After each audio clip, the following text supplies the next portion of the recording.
Since time began, mankind has sought the answers to life's greatest questions. It is a burning desire that has driven both nations and individuals to consume and conquer all frontiers set before them in a search for ultimate meaning. The quest for answers has taken the human race to the very ends of the earth and beyond. Yet, despite our greatest achievements, there remains one as yet unconquered final frontier: death and the life beyond.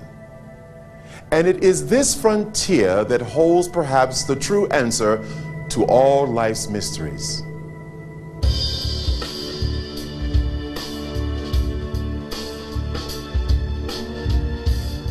Sir, can you hear me? Orderly, get the antitoxins ready.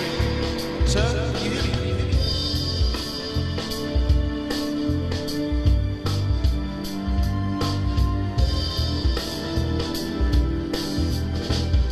What on earth is going on?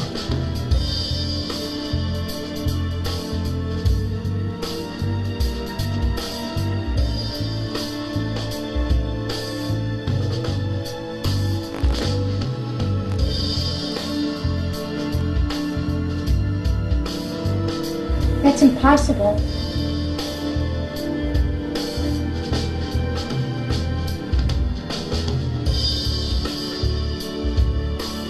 It's medically inexplicable.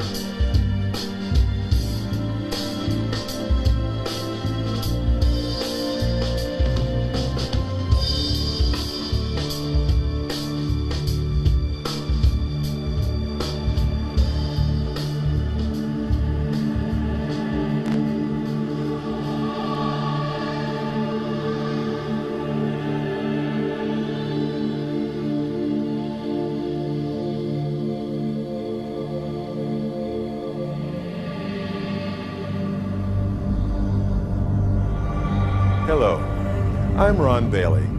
Welcome to the Lazarus phenomenon, the program where we seek to answer that one most intriguing question: is there really life after death? Every person has probably asked that question at least once in his or her lifetime. Do we cease to exist the day we exhale our last breath? Or is there more to it than that? In this program, we'll be talking to experts in both the medical and the scientific fields, as well as to people who've literally been to hell and back and experienced a heaven beyond their wildest dreams. So join us, if you dare, as we enter into the Lazarus phenomenon.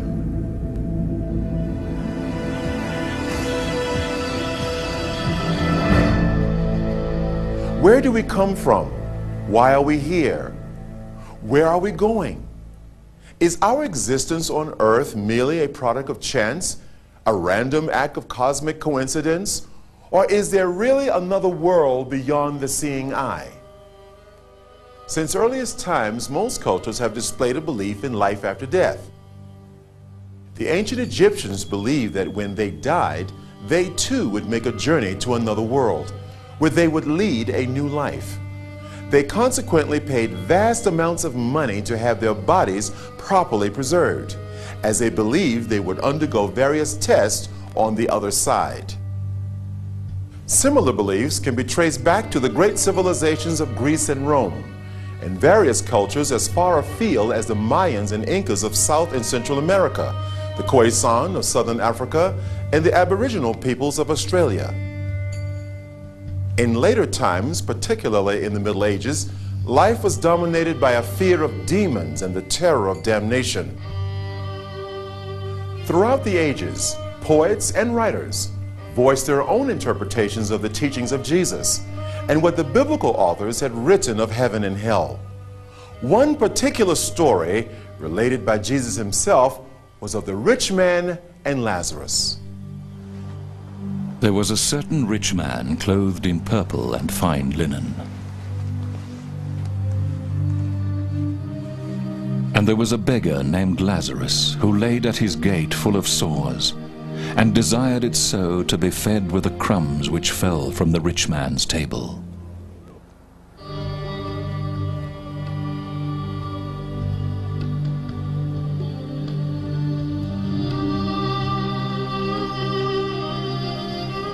Moreover, the dogs came and licked his sores.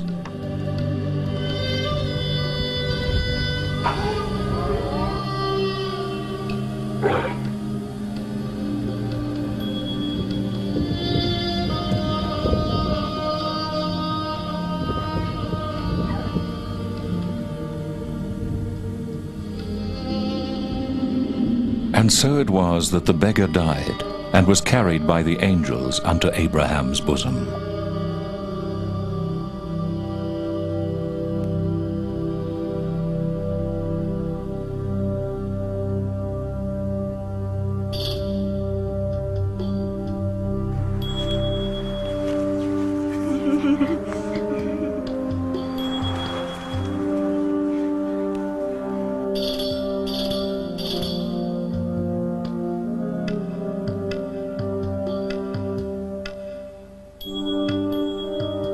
Now the rich man fared sumptuously every day, feasting and dining to his delight.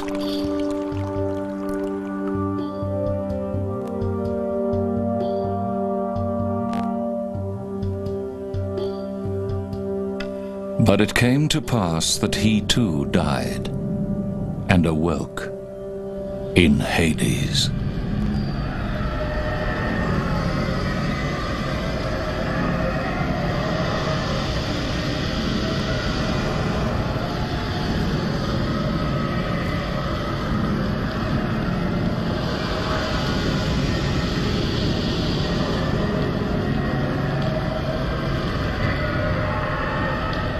And while in torment, he looked up and saw Lazarus and Abraham afar off. Father Abraham, have mercy upon me. Send Lazarus to this vicar in water and cool my tongue. I am in agony in this fire. My friend, remember that while you lived, you had everything good, and Lazarus everything bad. Now he is at peace, and it's you who are in pain. And besides, there's this great chasm between us that no one can cross over. Abraham, please send Lazarus to my father's house. I have 5 brothers. Do not let them come to this terrible place. Your brothers can read what Moses and the prophets wrote. That's what they should pay attention to. It's not enough. If someone from the dead were to go to them and tell them, they would turn to God. If they won't pay attention to Moses and the prophets, they won't even listen to someone who comes back from the dead.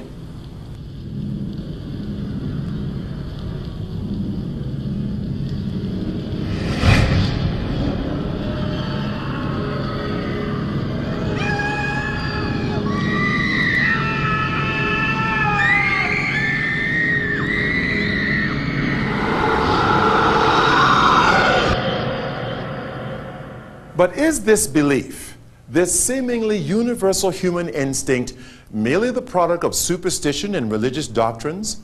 Or is there actual scientific evidence to support it? Today, scholars and religious figures are certainly divided. Some talk of reincarnation, others of assimilation into the universal life force. Nobody knows for sure, or do they? Towards the end of the 20th century, a phenomena arose in which people reported near-death experiences, otherwise known as NDEs, in which they encountered some form of afterlife reality. Modern medicine began referring to these occurrences as the Lazarus phenomenon, after another biblical character, also named Lazarus, who was revived by Jesus 4 days after his supposed death. But just what is near-death experience? Dr. Jeff Long elaborates. Well, as the name near-death experience implies, these people have some event in which they are severely physically compromised. Generally, there's a severe physical malady that occurs very suddenly often or at the end of a chronic illness. Near-death experiences are very frequently associated with cessation of heart function or cessation of breathing function, and very often both. And given that 10 seconds after that the EEG, a measure of brain electrical activity, goes absolutely flat, it's medically inexplicable that near-death experiencers are having a conscious experience. There's so much more evidence behind something more going on with near-death experiences, something that is not medically explicable. There are blind people, including people that are blind from birth, that have near-death experiences, and for most of them it's a visual experience. That is absolutely medically inexplicable. These are people that are blind that for the first experience in their life where they've had vision and can see things in the world was during their near-death experience. There is no other explanation for that. Time and time again we hear accounts of people that had their near-death experience and their consciousness separates from their body. So from a vantage point of their consciousness apart from their body, they're able to see and hear what's going on around them while they're being resuscitated. Very often they can see incredible detail of the events going on around them. Out of all the near-death experiencers that I've studied that had their consciousness come apart from their body and where they were seeing earthly everyday events, essentially all of them, what they describe, has been absolutely plausible. And of all the near-death experiencers I've seen who actually went and sought out verification of what they saw while their consciousness was apart from the body, every single time, with only one exception, what they saw was or heard was absolutely correct. And there is no explanation for that, for consciousness apart from the body at the time you're having a cardiopulmonary arrest. To people that think that near-death experience is not legitimate, I would remind them that there's at least 12 to 15 million Americans that have had near-death experience. This is such an enormous number of a shared experience that so greatly affects their life that no matter what the cause of near-death experience, no matter what your idea is about why it occurs, I think there's no question, given the number of lives that it's impacted, that it makes sense to study it. It's an incredible phenomenon, and again, the implications are enormous. A medical practitioner who has experienced this firsthand is Dr. Melvin Morse of Seattle's prestigious Children's Hospital.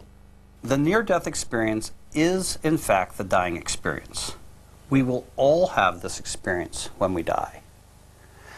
The interpretation of the experience is in dispute.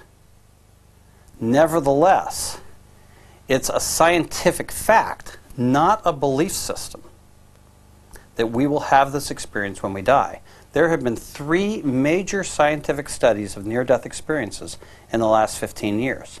And all 3 of these studies document that these experiences are real and they'll happen to us all when we die.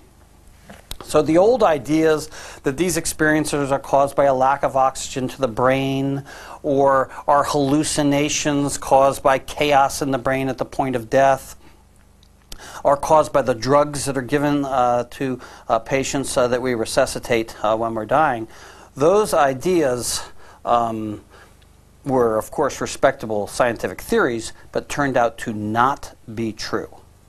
In fact, near-death experiences are the dying experience. And that's a scientific fact, not an opinion. I think in terms of, yes, certainly in terms of the consistency of the testimonies in near-death experiences, it suggests that the experience is a reality which is not purely the product of brain chemicals, because, I mean, we know from studies of the effects of drugs ordinarily that if you give one person a drug and then give the same drug to another person, they'll have 2 completely different experiences. There might be broad similarities, but not the level of consistency you find with a near-death experience. Science cannot give us the definitive answers to our questions about the afterlife. Not yet. Until it can, our best source of information is the human experiences of those who have undergone death and seen the other side. One such story is that of Daniel EKECHUKWU, an African pastor who lay dead in a mortuary for 3 days, yet lived to tell the tale. Let's join him now in Nigeria, where he tells his story of how he was raised from the dead.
Hello, children. How are you, children? Christmas for the EKECHUKWU family was always a time of celebration. Celebration of the birth of Christ and the love of friends and family. Hi, Dad. Yo, I've got a goat for you. But this time, things were different. On the surface, everything seemed fine. But inside, Daniel was boiling with anger and unforgiveness. He had recently fought with his wife and was still harboring deep resentment. That I had a quarrel with my wife on Thursday. And the little quarrel I had with my wife, I frowned on her. Then on Thursday night, she was knocking on my door. I couldn't open the door for her. Then on Friday morning, she now knocked on my door. No, on Friday morning, she woke up and I come out. She said, Daddy, good morning. I did not accept. I didn't talk to her. I kept quiet on her and I left on Friday morning. She offended me. She did something wrong and I was angry on her. I was annoyed. Daniel's anger had so blinded him that he had not even seen his son that day. Mommy. Yeah, my son. Where is Dad? He went to deliver goat to grandfather in Owerri. Soon, my son, go and play.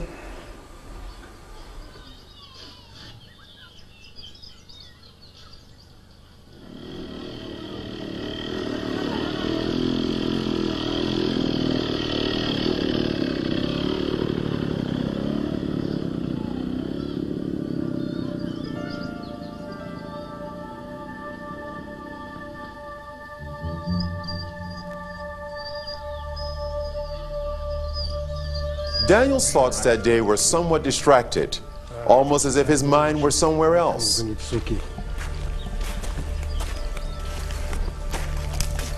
you go back there, you greet your children, greet your wife and family. I'll do that.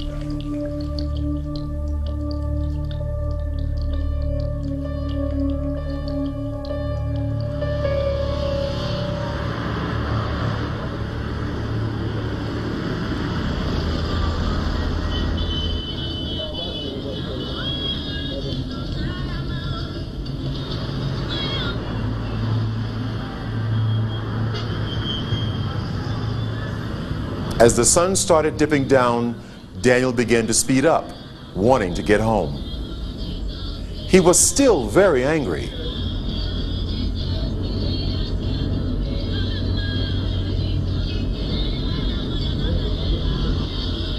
Nigeria's inner city side streets are notoriously undeveloped, a bumpy ride to say the least. Daniel knew well to travel cautiously. But that day, the car seemed somewhat sluggish and unresponsive. As he headed down one of the dirt roads, he reached down to apply the brakes. But there was no response. Daniel began to pump the pedals furiously, but to no avail.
So he came back lamenting Auntie Mommy that pastor is dead, that he saw a group of people carrying him on his head, moving down there. So the moment I heard him screaming and I heard that pastor is dead, I knew he's my husband. So from that upstairs, I ran down. I began to run towards the place where the accident happened. When Nega arrived at the scene of the accident, she learned that Daniel was still alive, but in a very serious condition. Bystanders had taken him to the local hospital, where Nega found him. After being rushed to the intensive care unit at Burunyu Hospital, Daniel refused to be treated.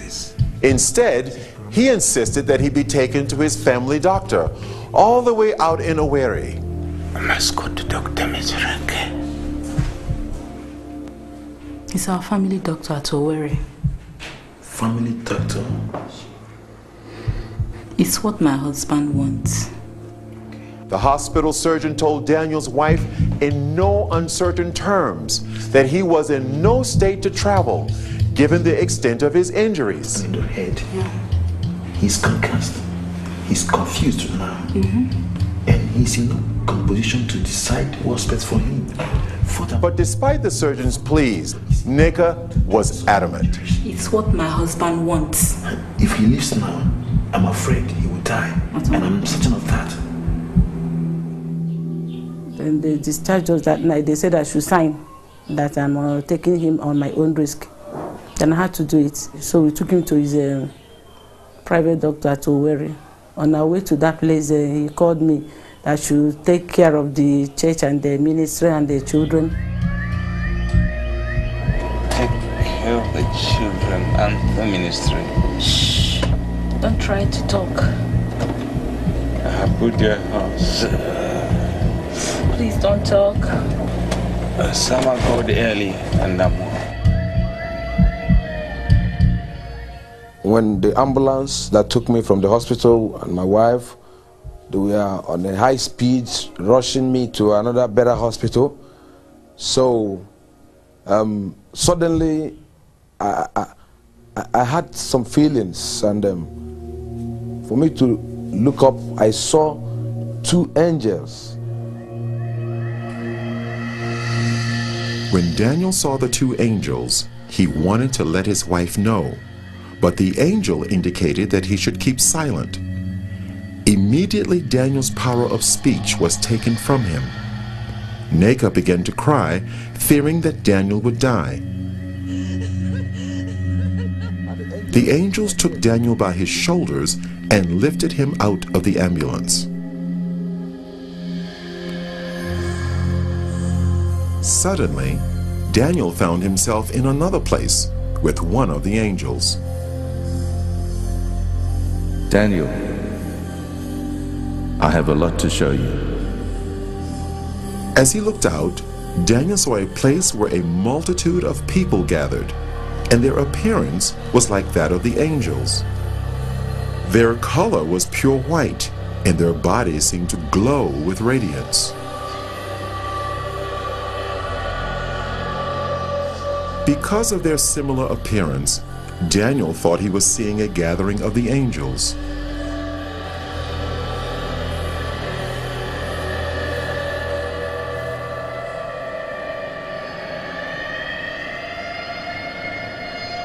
Meanwhile, the ambulance rushed to St. Eunice's clinic in Owerri.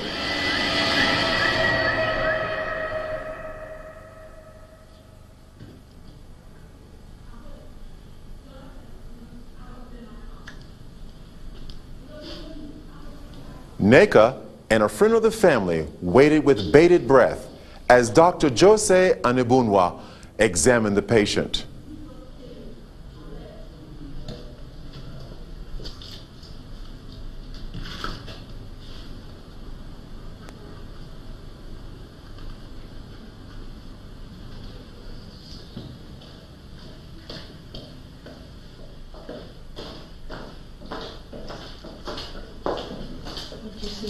Where's Nega? Oh, I'm sorry. I'm sorry. There's nothing I can do for you.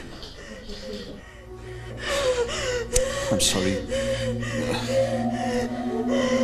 This is the death certificate. Give it to the mortician. He'll take care of you, okay? I'm sorry.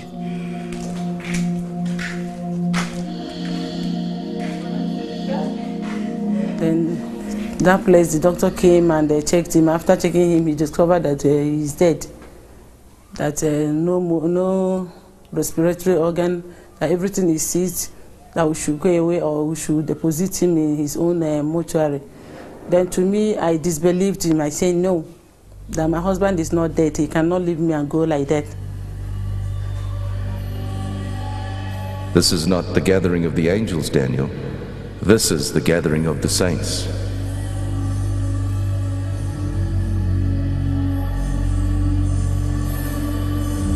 The differences between the saints and the angels were subtle. Their color is a pure, brilliant white from their hair down to their feet. But the difference is that the angels have wings, while the saints do not.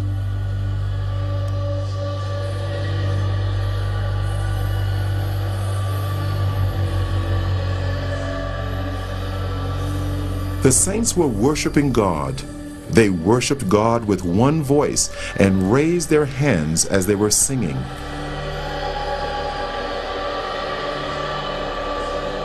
Daniel heard the sound of many instruments, and the sounds were like nothing he had encountered before. He longed to join these people and moved over towards them, but the angels stopped him. Daniel, don't go. I have a lot to show you. Take this file and record everything you see. The multitude that Daniel saw were all looking at a bright light that shone like the sun. It was the source of all the light there. A very thick, heavy light coming upon them there. Now, they were all looking at that light as if they are seeing something there. But to me, I cannot look at that light. I cannot look at that light because it's so dangerous to my eyes. So I try to dodge to look through. But they were looking through. But to me, I cannot look through.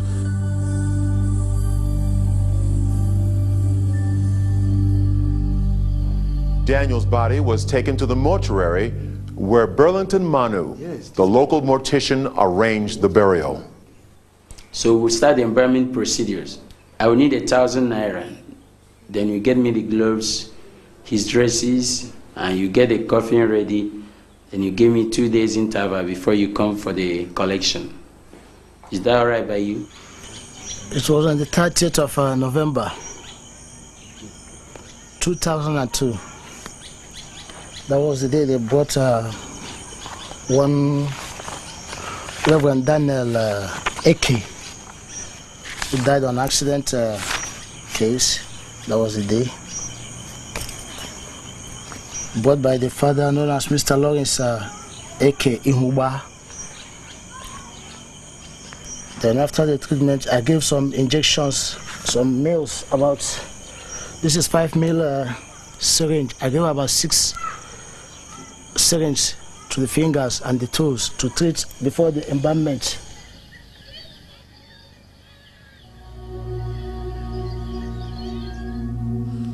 The 30th of November 2001 was a date forever etched on Nneka EKECHUKWU's heart and mind. In fact, she remembers it well. That very day, it was terrible and horrible, and I was sorrowing. Then the word of God appeared to me in Hebrew 11:35. Women receive their dead body back to life. So when I read that scripture, I said, dead bodies back to life, dead bodies, dead bodies. I began to meditate over the word of God. I said, dead bodies, my husband is one of the dead bodies back to life. I must take him to Bunker's crusade so that he will come back to life. Let's visit the mansions Jesus prepared for his people. Immediately, Daniel was in a new place with radiant mansions as far as the eye could see.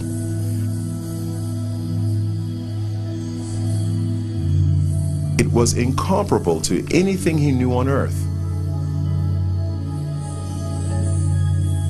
Though the appearance resembled buildings, the structure was unusual, not made of any earthly materials.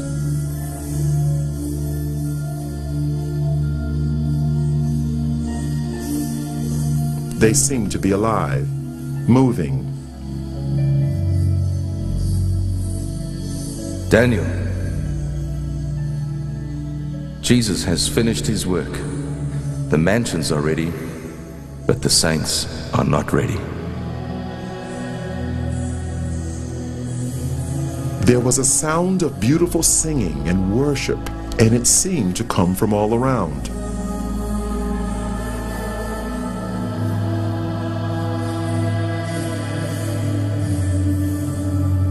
Daniel wondered where the singing was coming from, because he could see no people there. Daniel, the worship song you're hearing is being sung by the flowers.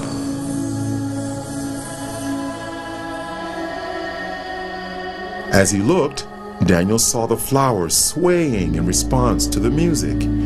It actually seemed as if they were clapping their hands, shouting, and praising God.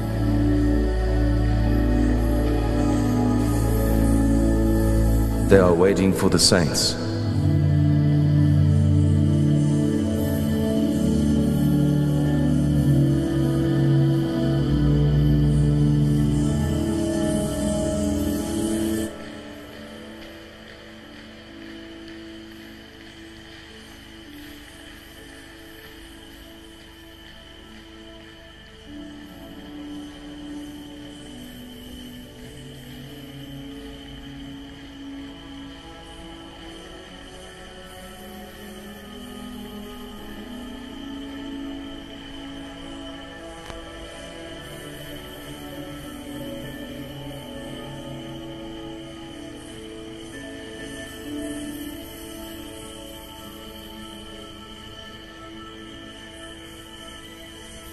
It was around between 12:01 midnight when I came out. I started hearing some noise over here. I wondered maybe the churches, the church people over there, maybe they're having crusade or something like that. And I keep on hearing singing and praises, clapping. I wondered. One of my mind told me to come down. Maybe that happens in the mortuary.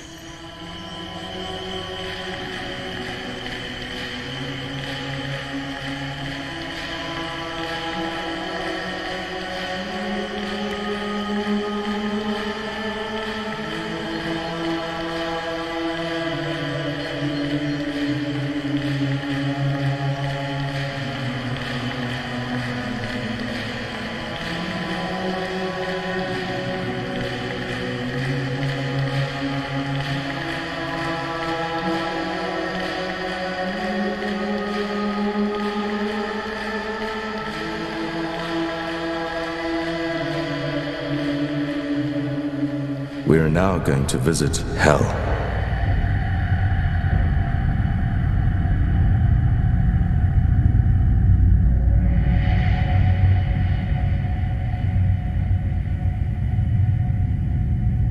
Can you see the gates of hell?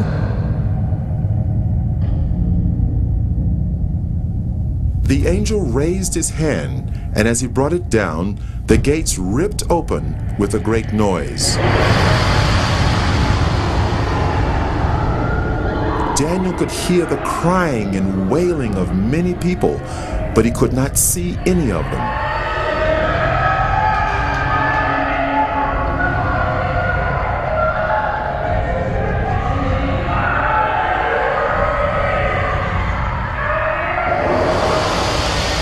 And then a light shone from the angel's body into the darkness, so that Daniel could see more clearly.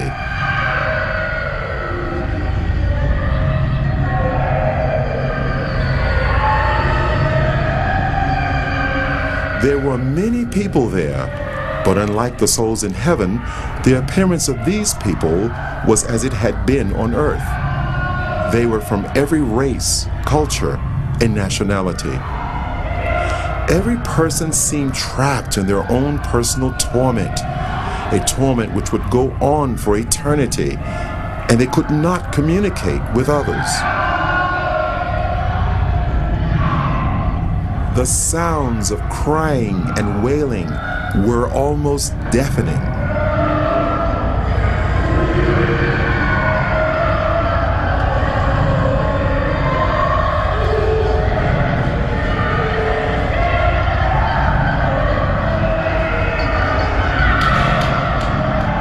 Suddenly, they all seemed to become aware of Daniel and started crying to him for help. And they called to Daniel only, as if they could not see the angel.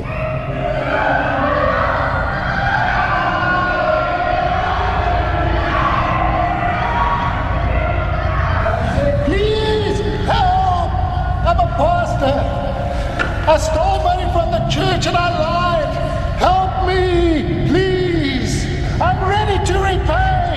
Help! Immediately after the pastor made the statement, the force that was tormenting him seemed to increase.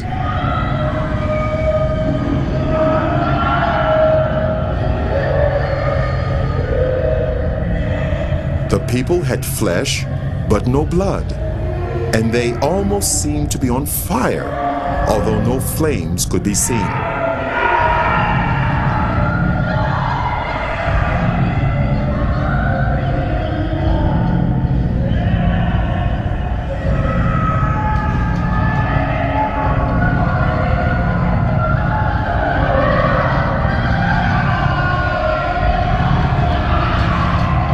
There was a group of people that were eating their own flesh. They would vomit what they ate, and their flesh grew back. This carried on in an endless cycle of torment.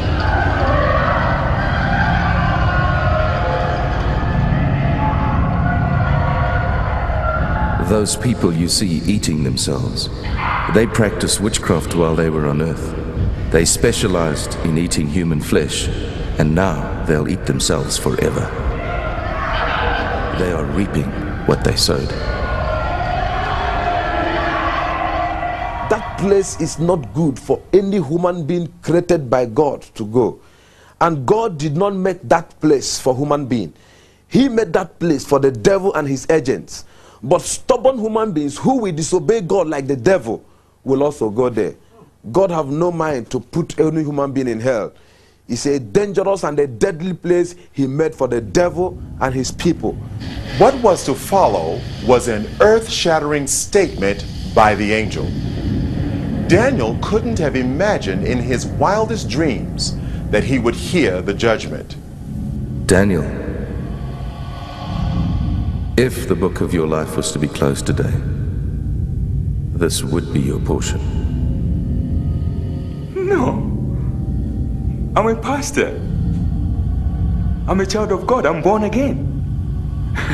And I preached all over this country. I mean, the country in which I'm... This can't be... No. This can't... Enough. Daniel, on your way to the first hospital, you were asking God to forgive you, but you would not forgive your wife, and your sins have not been forgiven. It is a matter of reaping what you've sown. You cannot sow unforgiveness to your wife and reap forgiveness from God.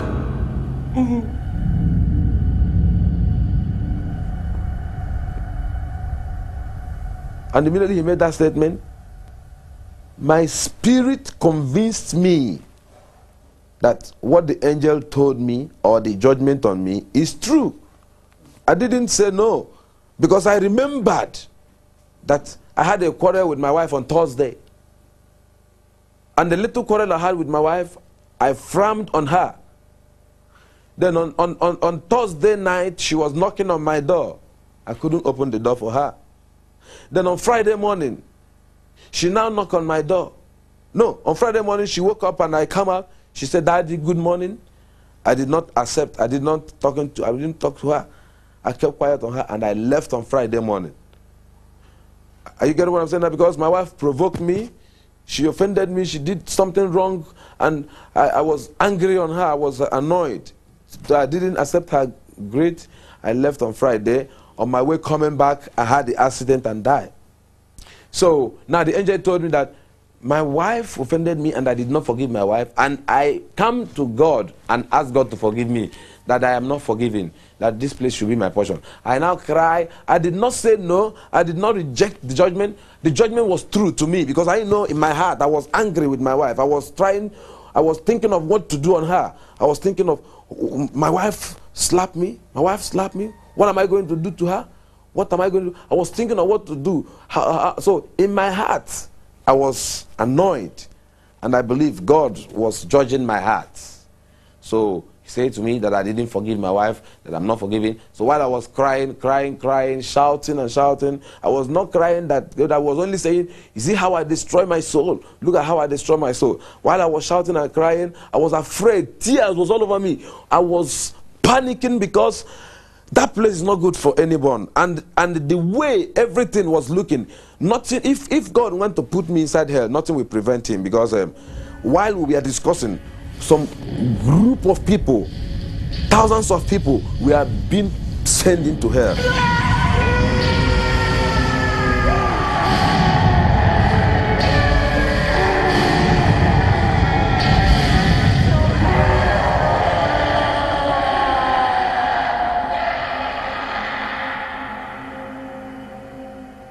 Then in me, I concluded in my heart that I must do something to make sure that my husband is revived. That I believe that he must come back to life if I should make a step of faith, that something good might come out of it. Papa? Papa? What? We'll take his body to church. What? Guinea? We must take Daniel's body to church. Madam, my daughter, Daniel is dead and is gone. He will come back to life, I know it. Neka's father-in-law dismissed her request to remove the body from the mortuary. But meanwhile, on the other side of town, things were working miraculously in her favor.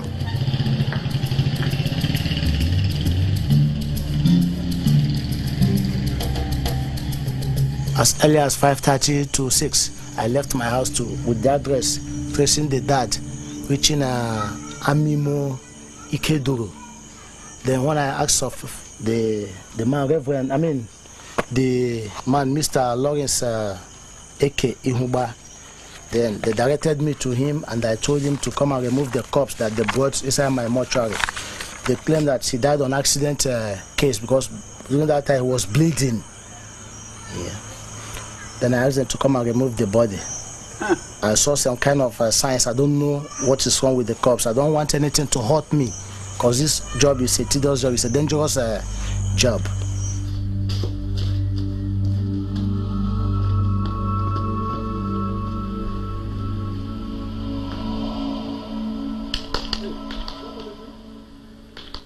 Morning, Dioba. What brings you so early? I want that body out of my morgue. Why? Why? Things happened last night. What thing happened? What happened?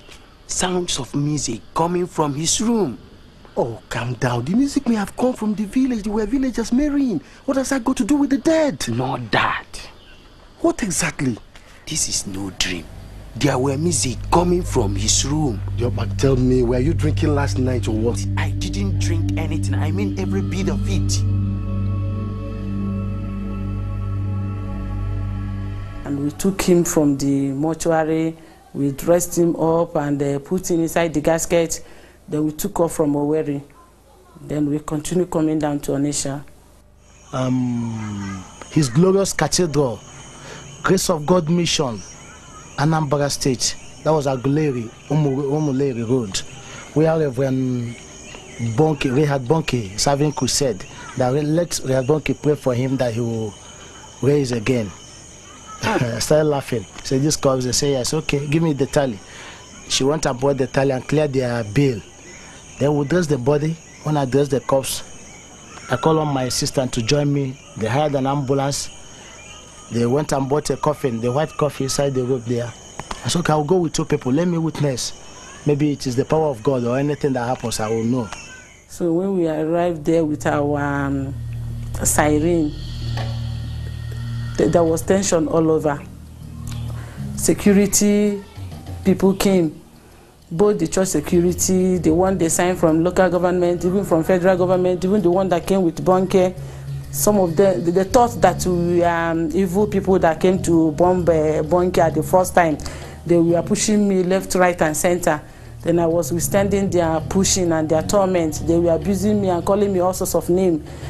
So at the time I told them that he's dead, he's even a man of God. You people should not kill me. He's a man of God, only that he had an accident and died. That they should allow us to take him inside so that Bonke can pray for him. And I believe that he can come back to life. The security guards refused them entry into the premises, thinking they might have a bomb in the casket. The procession was redirected to a facility in the back of the church. Daniel was taken out of the casket and laid on a table. People started praying for him, praying for resurrection. Then the angel said to me that he's sending me back to the world to go and warn this generation, because this is going to be the last warning to this generation. As prayers was going on, then his heart began to pant. Life began to come in his heart. They continued praying, we were praying, we were praying. I saw these things were going on. He began to breathe gradually, but his body was still stiff.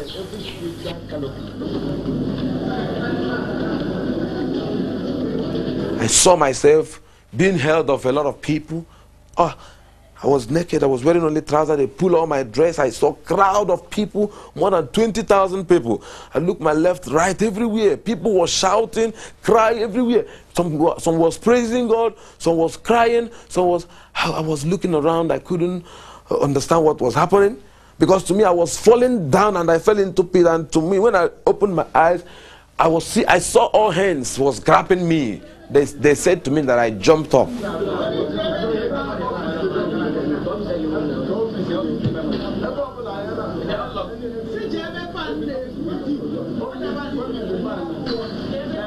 I saw this big cathedral. It's a very big cathedral. I looked by my right, my left, my front and my back. Everywhere was full of people.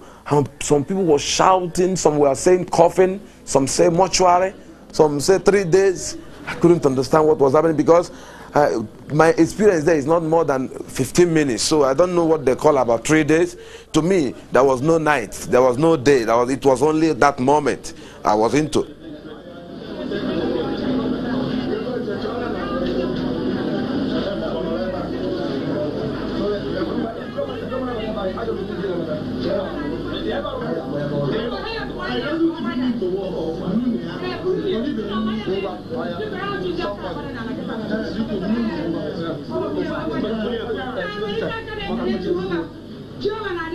I now said to my wife, yes, what is happening? She said I should keep quiet until when we get to the house. Brought me back to my house, this place with my wife. So when we get inside the bedroom, that's been on 2nd of December, I asked my wife, what is happening? What about coffin and 2 days and mortuary? What is happening? Then my wife now began to look at my body where they injected chemical, and she said, Dad, did you know you was in mortuary 3 days? And this is the death certificate, you know. While I left the ambulance, they still went to the hospital. So the doctor now confirmed that I have died. They now use their equipment, check, according to, you can see, they check the heartbeats, everything, the eye pupil, everything, according to the doctor. After checking everything, he now confirmed that I was totally dead. He now gave them certificate that they should remove me. You can see it here, say, remove for mortuary. A Accounts like these have had an enormous impact worldwide, causing ripples even amongst the medical and scientific professions. In the past, such occurrences were viewed simply as hallucinations caused by hormones produced by the body during extreme trauma. But experts are not so convinced. Hallucinations tend to be very disordered experiences, and they're nothing like the highly ordered and structured experience that you have with near-death experience. On my website, I specifically asked the question, was the experience dreamlike in any way? And I've actually recently done a formal study of that. Near-death experiencers are emphatic when asked directly, and I did, was the experience dreamlike in any way? The answer is a resounding no. It isn't close at all to a dream. Dreams tend to bounce around a little bit. They tend not to have order or structure. Very often a dream will end without it reaching a logical conclusion in the sequence of events. Not so with near-death experiences. They're highly structured, highly ordered. They tend to have a very logical initial part of the experience, and at the end of a very orderly and structured experience, there's a very orderly and structured end of the experience, and that's when the experience ends. Near-death experiences are nothing like dreams. If you've had a frightening near-death experience like some of those that I've described, there is no question that when you have that experience, this forces you to look at yourself. This is something that really shakes up your life in a major way. You've really got to sit down with yourself and ask yourself, why did this happen? What's really going on here? Is this the reality? It really forces you to understand what is the reality of what's going to happen when I die. Dr. Richard Kent, a retired medical doctor, has studied the NDE over many years, traveling the world and writing books on the subject. Of the 300 case studies he has made, an alarming amount report the existence of a realm similar to the one encountered by Daniel EKECHUKWU. It's just a horrendous, awful place. It's a place where people are terrified, are frightened, and people even just who've seen hell, even years later, they recoil in horror at what they saw there. Just a place of awfulness. I've interviewed probably over 300 people who've had these experiences, and all of them have been dramatically changed. Their lives have been changed by these near-death experiences. You can't say that about hallucinations. Hallucinations simply aren't life-changing experiences, whereas near-death experiences, when you meet Jesus Christ and either see heaven or hell, they are dramatic, riveting, life-changing experiences, and almost invariably people's lives are dramatically altered as a result of these experiences. So personally, and also because of the fact that the near-death experience accounts are so remarkably similar not only to each other but also to the Bible, I personally believe that these are real events and people are describing real events. If you read any newspaper today, you'll read about people having a near-death experience of a type, leaving their body and going along a tunnel and going to a place of light. It's only those who get really close to who recognize Jesus Christ. They describe him as nearly 6 foot tall, but radiating light, tremendous amount of light coming from him, from his face and from his chest and from his arms and from his legs. But people, it isn't just the appearance of Jesus, it's the fact that they feel in the presence of so much love. Many people said they've never felt like that. They've never felt so completely surrounded by love, powerful as that. It's just incredible love. Though scientific research has shed a lot of light onto the subject, it is only those who have experienced firsthand the reality of a life after death that can truly give us insight into what happens when we die. Like Ian McCormick, a native New Zealander, McCormick would undergo a life-changing experience as a result of his extraordinary encounter with death and the life beyond. Fact or fiction? You decide after seeing the following episode.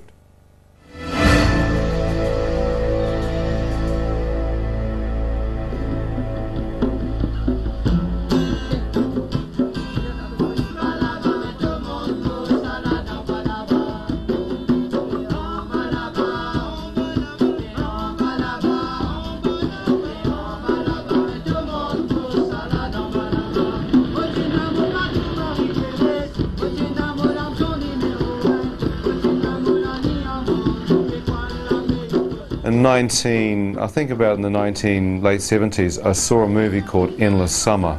It depicted some young Californian kids with their surfboards traveling the world looking for the endless summer, no winter, and the perfect wave. It captured my heart, and I thought, well, that's me.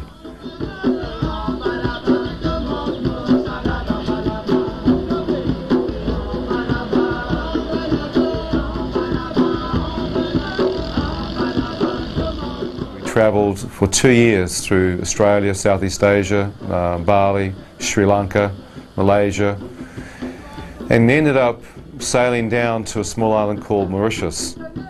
And this island had great surf and great diving. I surfed there, dived there, lived with the local Creole fishermen, Simon and Danielle Dadoum, in a place called Tamarin Bay.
Cheers, guys. Hey, wait, Ian. Are we going diving tonight? Diving tonight? Yeah. Oh, the weather doesn't look so good. That's good. Okay.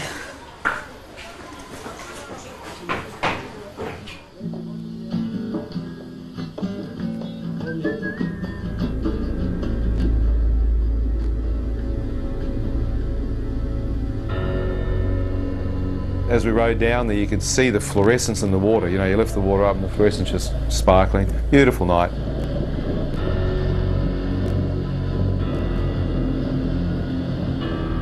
And we came down to Rivière Noire, which is on the outer reef, and dropped in.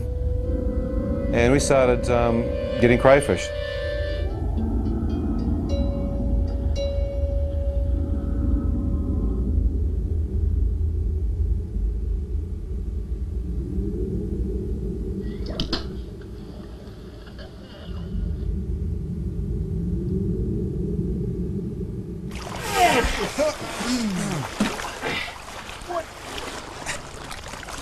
What's this little guy?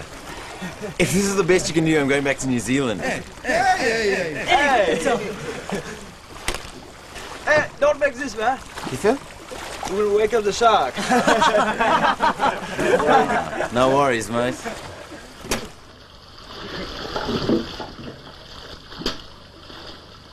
It was quite dark because the clouds were coming in, so there was no real moonlight, and there was a little bit of a chop on the water.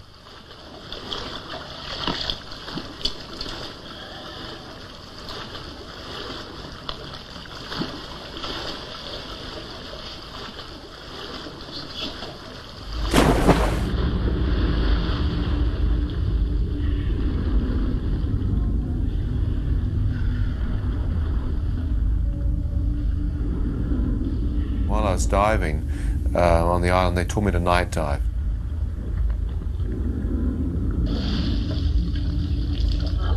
We used to dive on the outer reef. And as we dived, we'd look with our diving torches because the crabs and the crayfish would come out. And with your torchlight, you could blind them. And with your leather gloves, just pick them up.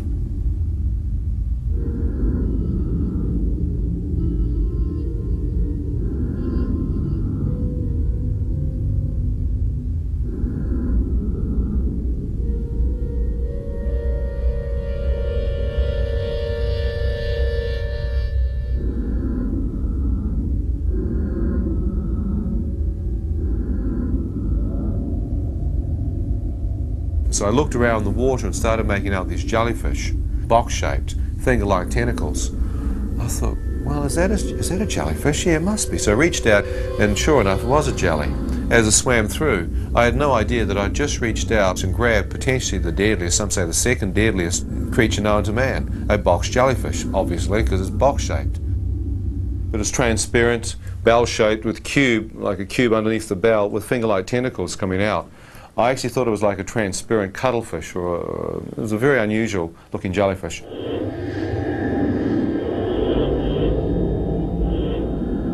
Something smashed into my arm and stung me. And it felt like thousands of volts of electricity went through my arm, so it literally shook me in the water.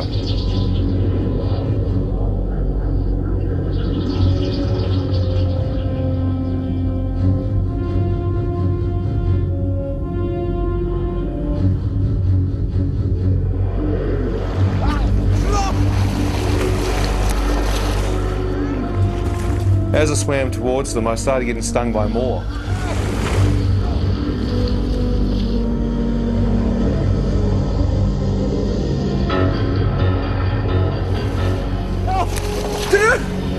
I got hit a fourth time.